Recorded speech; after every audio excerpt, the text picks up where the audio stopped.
जय हिंद साथियों, कैसे हैं आप लोग। आई होप कि प्लग अच्छे होंगे। आपकी जो स्टडी चलेगी बहुत ही बेहतरीन चलेगी। तो आज के सेशन में बात करने वाले हैं क्लास 12th के बायोलॉजी के बहुत ही महत्वपूर्ण ऑब्जेक्टिव क्वेश्चन की। याद रखिएगा, आपके एग्जाम में यहाँ से काफी सारे प्रश्न आते रहते हैं, तो आपको जो है अच्छे तरीका से सारे क्वेश्चन को देख लेना है और एक भी प्रश्न को जो है छोड़ना नहीं, क्योंकि मैं जितना प्रश्न कराऊंगा आपके एग्जाम के पॉइंट ऑफ व्यू से बहुत इंपॉर्टेंट क्वेश्चन कराऊंगा। तो इसलिए आपको जो है अच्छे तरीका से सारे क्वेश्चन को देखना है और एक भी प्रश्न को छोड़ना नहीं है, ठीक है ना। तो चलिए हम अपने क्वेश्चन की तरफ बढ़ते हैं। इससे पहले क्लास को लाइक नहीं किया और चैनल को सब्सक्राइब नहीं किया तो सारे बच्चे एक बार क्लास को लाइक करेंगे और चैनल को सब्सक्राइब कर लेंगे। और 1 नंबर क्वेश्चन जो है आपके एग्जाम में कई कई बार प्रश्न जो है यह पूछा गया है, तो आपको याद होना चाहिए कि उच्च श्रेणी के पौधों में जो निषेचन होता है, फर्टिलाइजेशन होता है, वो कहां पर होता है, ठीक है ना। तो वो होता है मेरे भाई आंतरिक निषेचन हो जाएगा। याद रखिएगा, जब भी उच्च श्रेणी की बात करें उसमें जो हो जाएगा आंतरिक निषेचन होता है, आंतरिक फर्टिलाइजेशन होता है, याद रखना है, ठीक है ना। चलिए अगला क्वेश्चन की तरफ बात करते हैं और अगला क्वेश्चन देखिए क्या कह रहा है। 2 नंबर क्वेश्चन कर रहा है कि इनमें से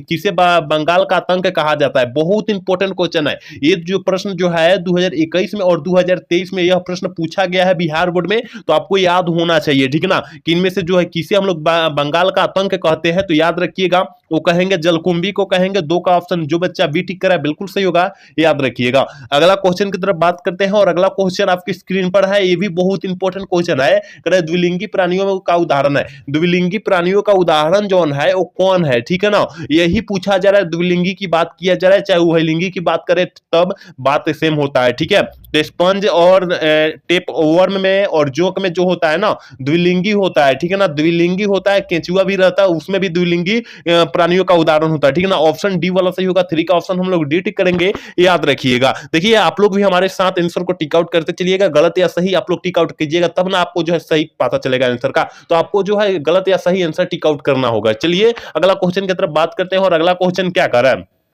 4 नंबर क्वेश्चन करा है कि भ्रूणपोष क्या है। आपको पता होनी चाहिए भ्रूणपोष जो होता है वो क्या होता है, यही पूछा जा रहा है। तो ये तो हर एक छात्र को पता होनी चाहिए मेरे भाई कि भ्रूणपोष जो होता है 3 गुणित होता है। क्या होता है? 3 गुणित होता है, यानी 3 प्लाइड होता है। ऑप्शन जो हो जाएगा सी वाला सही हो जाएगा, याद रखिएगा। ऑप्शन सी वाला सही कर देंगे, ठीक है ना। 3n जिसे हम लोग 3 गुना करते हैं, 3 गुना करते हैं, याद रखिएगा। अगला क्वेश्चन की तरफ बात करते हैं और अगला क्वेश्चन आपके स्क्रीन पर मौजूद है।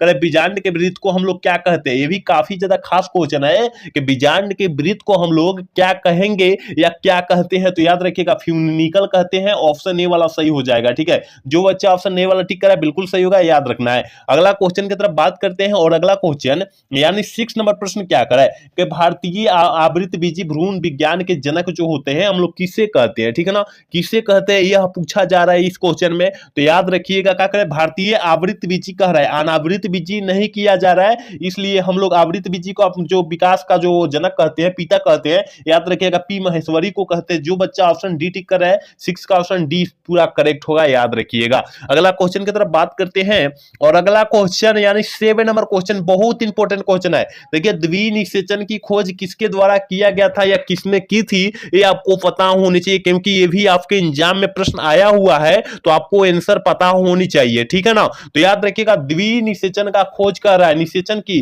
केवल निषेचन की बात नहीं किया जा रहा है, ठीक है ना। केवल निषेचन की बात नहीं किया जा रहा है, द्विनिषेचन की बात किया जा रहा है, इसलिए नवाचिन हो जाएगा, ठीक है ना। द्विनिषेचन का खोज जो है नवाचिन द्वारा किया गया था, याद रखिएगा। और याद रखना है निषेचन का खोज किसके द्वारा किया गया था, तो याद रखना है ट्रांसवर्सन वर्गन के द्वारा किया गया था, ये भी साथ में याद रखिएगा। जितने क्वेश्चन हम लोग एक्स्ट्रा बतला रहे हैं, साइड से क्वेश्चन बतला रहे हैं, उस क्वेश्चन को अच्छे तरीका से आपको पढ़ लेना है, क्योंकि मैं जितना क्वेश्चन बतलाऊंगा आपके एग्जाम के पॉइंट ऑफ व्यू से बहुत इंपॉर्टेंट क्वेश्चन बतलाऊंगा, ठीक है ना। इसलिए आपको जो है सारे क्वेश्चन नोटबुक पर लिखकर और अच्छे तरीका से याद कर लेना है। अगला क्वेश्चन की तरफ बात करते हैं।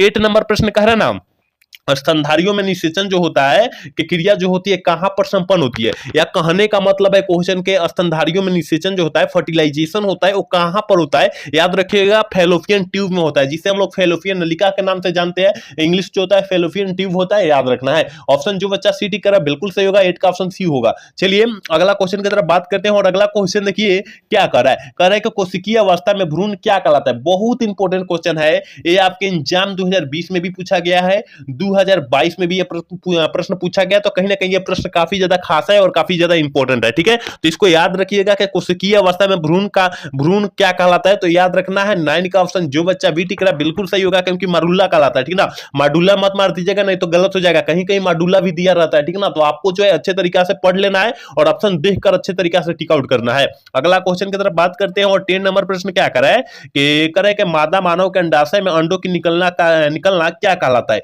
ये आपको पता होनी चाहिए। ये जो है आपके एग्जाम में 2019 में भी पूछा गया, 2020 में भी पूछा गया, क्योंकि 2020 में जो प्रश्न पूछा गया था मेरे भाई, 2020 में जो प्रश्न पूछा गया था वो जो है पूछा गया था। मतलब हर एक साल में जो क्वेश्चन पूछा गया था वही क्वेश्चन जो है 2020 वाला में पूछा गया था। ठीक है ना, तो आपको याद होना चाहिए कि मादा मानव के अंडाशय के अंडों के निकलने की प्रक्रिया को हम लोग कहते हैं अंडो उत्सर्जन कहते हैं। जो बच्चा ऑप्शन सी टिक रहा है बिल्कुल सही होगा, याद रखिएगा 10 का ऑप्शन सी होगा। अगला क्वेश्चन की तरफ बात करेंगे, और अगला क्वेश्चन 11 नंबर क्वेश्चन बहुत इंपॉर्टेंट क्वेश्चन है, और सारे बच्चे इसका आंसर टिक आउट करेंगे, क्योंकि सारे बच्चे को आंसर पता होनी चाहिए। ठीक है ना, कह रहा है कि मादा मानव का गर्भकाल जो होता है कितने महीना का होता है, याद रखिएगा 9 माह का होता है। कितना?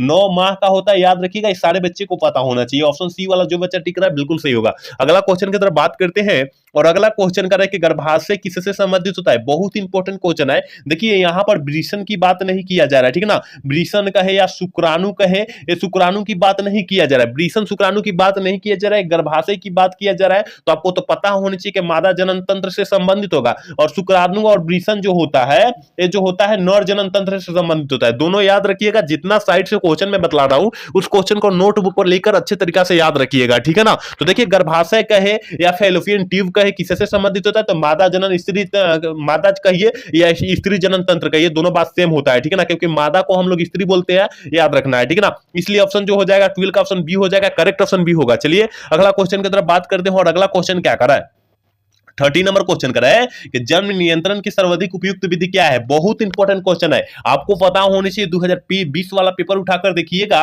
तो 2020 में और 2023 में यह प्रश्न पूछा गया है। तो याद रखना है कि जन्म नियंत्रण की सर्वाधिक विधि जो कहलाती है वो क्या कहलाती है, नियंत्रण। ठीक है ना, नियंत्रण मतलब हम लोग जन्म नियंत्रण पर कैसे उपाय कर सकते हैं, जन्म नियंत्रण को कैसे हम रोक सकते हैं, उसी को पूछा गया है। ठीक ना, तो बंध्याकरण जिसे हम लोग नसबंदी कहते हैं। ठीक है ना, बंध्याकरण जिसे हम लोग नसबंदी कहते हैं, याद रखिएगा। जो बच्चा ऑप्शन डी टिक करा है बिल्कुल सही होगा, याद रखना है। अगला क्वेश्चन की तरफ बात करते हैं, और अगला क्वेश्चन यानी 40 नंबर प्रश्न करा है, निम्नलिखित में से कौन रेट्रोवायरस द्वारा उत्पन्न होता है। बहुत ज्यादा खास क्वेश्चन है, आप लोग याद रखिएगा इस क्वेश्चन का आंसर। ठीक है ना, इस क्वेश्चन का आंसर अच्छे तरीके से याद रखिएगा कि देखिए रेट्रोवायरस जो उत्पन्न करता है ना, याद रखिएगा एड्स, जिसे हम इंग्लिश में किस तरह लिखा जाए, एडीआईएस। ठीक है ना, एड्स लिखा जाता है, और एड्स जो हो जाता है एक जो होता है यौन संचारित रोग होता है, याद रखना है ये भी। ठीक है ना, ऑप्शन जो हो जाएगा जो बच्चा वी टिक करा है बिल्कुल सही होगा, याद रखना है। अगला क्वेश्चन की तरफ बात करते हैं, और अगला क्वेश्चन बहुत ज्यादा क्वेश्चन खास है, कह कि कॉपर टी का रोकता है। कॉपर टी जो होता है किसको रोक देता है,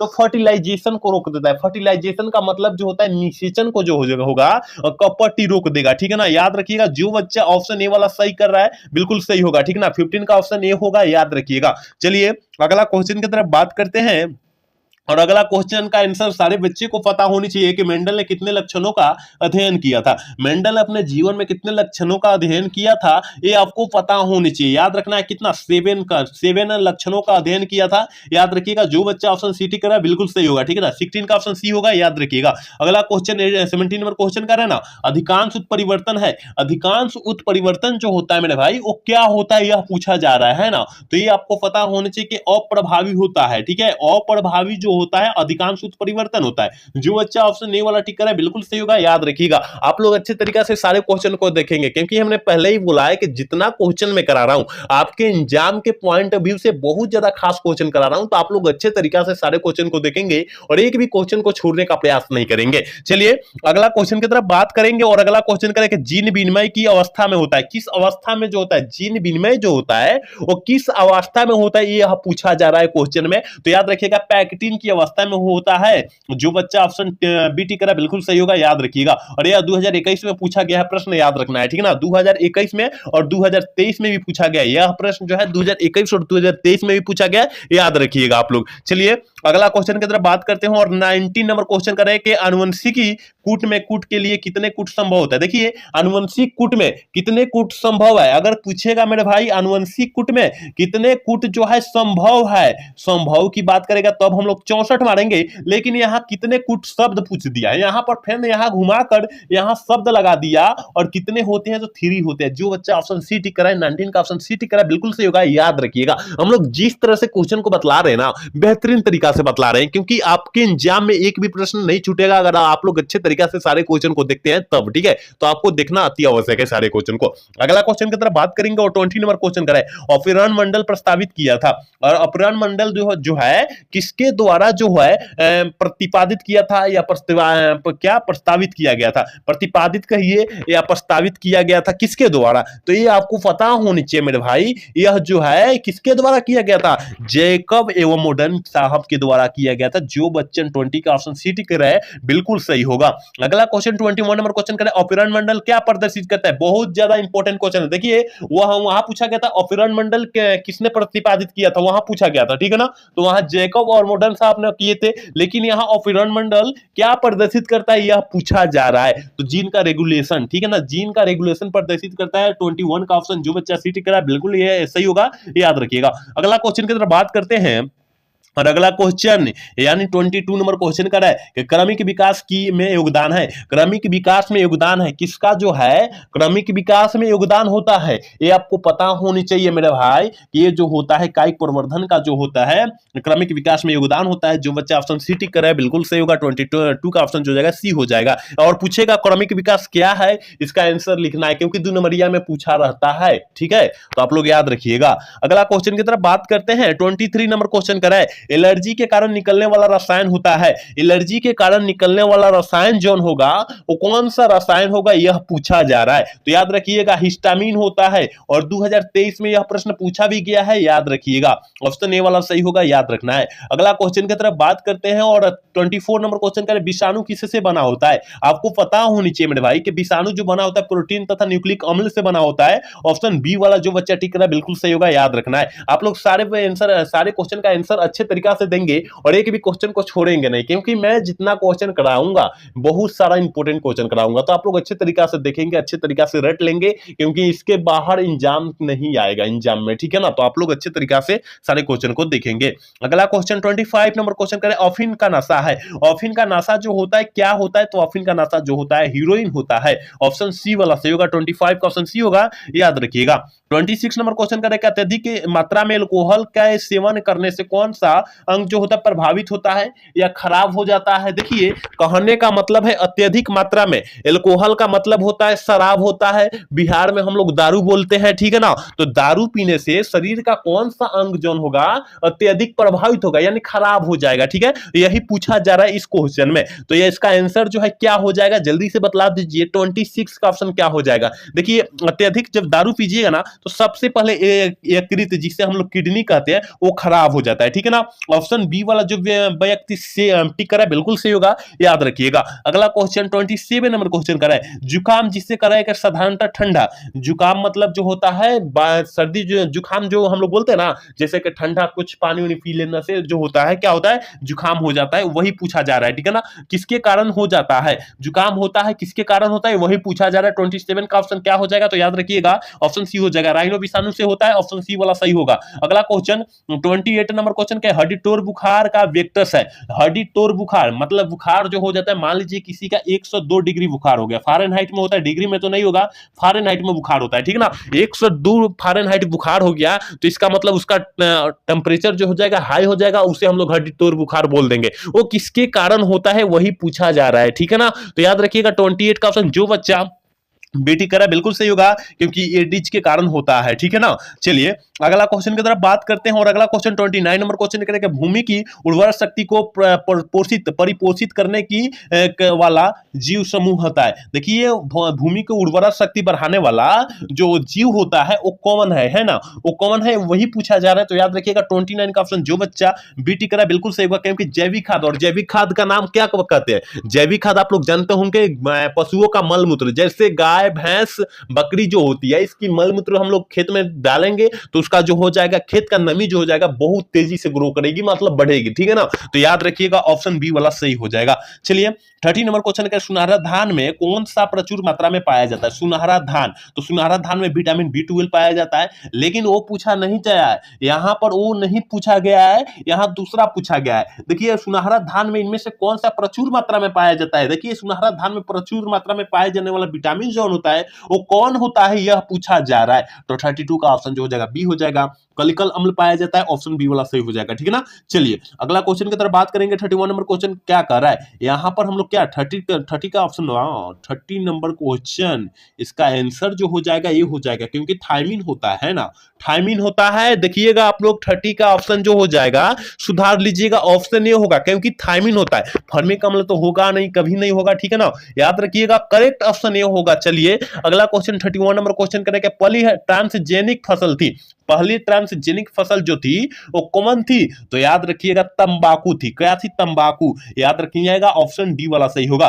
32 नंबर क्वेश्चन करके, वायुमंडलीय आर्द्रता को किससे मापा जाता है? हाइगोमीटर से मापा जाता है। जो बच्चा ऑप्शन बी टिक करा बिल्कुल सही होगा, याद रखिएगा। 33 नंबर क्वेश्चन करेंगे, चरम समुदाय किस क्षेत्र में पाया जाता है? चरण समुदाय जो होता है वो किस क्षेत्र में पाया जाता है? तो याद रखिएगा संतुलित क्षेत्र में हमेशा पाया जाएगा, ऑप्शन ए वाला सही होगा। 33 का ऑप्शन ए वाला सही कर देंगे, याद रखिएगा। 34 नंबर क्वेश्चन का, भारत में जैव मंडल रिजर्व कब प्रारंभ किया? भारत में जैव मंडल रिजर्व कब प्रारंभ किया गया था? तो याद रखिएगा 34 का ऑप्शन जो बच्चा टिक कर रहा है सी बिल्कुल सही होगा, क्योंकि 1986 ईस्वी में किया गया था, याद रखिएगा। और इस क्लास का लास्ट क्वेश्चन, क्योंकि पहले ही हम लोग बोले थे कि 35 ऑब्जेक्टिव क्वेश्चन देखेंगे, इससे ज्यादा हम लोग नहीं देखेंगे। तो इस क्लास का लास्ट क्वेश्चन है कि प्रदूषण को अम्ल वर्षा करता है। प्रदूषण जो अम्ल वर्षा करता है, देखिए अम्ल वर्षा जिसे किसे कहते हैं? जैसे हमारे पृथ्वी से, हमारे वायुमंडल से जो बारिश होगा और बारिश के साथ साथ जो काला काला राख जैसे जो हो जाएगा हमारे पृथ्वी पर गिरेगा और खेत को बंजर बना देगा, उसे हम लोग क्या अम्लीय वर्षा कहते हैं, ठीक है ना। अम्लीय वर्षा किसके कारण होता है? देखिए जब मोटरसाइकिल उसका धुआं निकलता है जिसे हम लोग प्रदूषण बोलते हैं, जब मोटरसाइकिल हो गया, बड़े बड़े गाड़ी हो गया, जैसे ट्रक हो गया, उसका जो है काला काला धुआं निकलेगा, वो वायुमंडल में जाकर सट जाएगा, कुछ वर्षों के बाद जो है वो जो है अम्ल वर्षा के रूप में गिरेगा और हमारी धरती को क्या करेगा? खेत को जो क्या करेगा? बंजर बना देगा, उसे हम लोग अम्ल वर्षा कहते हैं। तो किसके कारण होता है? तो वो अम्ल वर्षा गिरता कौन है? तो SO2 गिरता है, ठीक है ना। SO2 जिसे हम लोग सल्फर डाइऑक्साइड कहते हैं, याद रखिएगा। जो बच्चा ऑप्शन ए वाला टिक कर रहा है 35 का ऑप्शन ए हो जाएगा, याद रखिएगा। अच्छे तरीका से इस क्वेश्चन को याद रखिएगा, क्योंकि हमने अच्छे तरीका से इसको बतलाया, ठीक है ना। तो याद रखिएगा हम लोग 35 क्वेश्चन ही देखें, लेकिन अगले बार से हम लोग अब ज्यादा क्वेश्चन की बात करेंगे, ठीक है ना, क्योंकि काफी सारा क्वेश्चन जो है समाप्त करना है, ठीक है। तो आज का क्लास जो है कैसा लगा? अगर अच्छा लगा होगा तो चैनल को सब्सक्राइब और वीडियो को लाइक करना ना भूलिएगा। मिलते हैं अगला सेशन में। जय हिंद, जय भारत।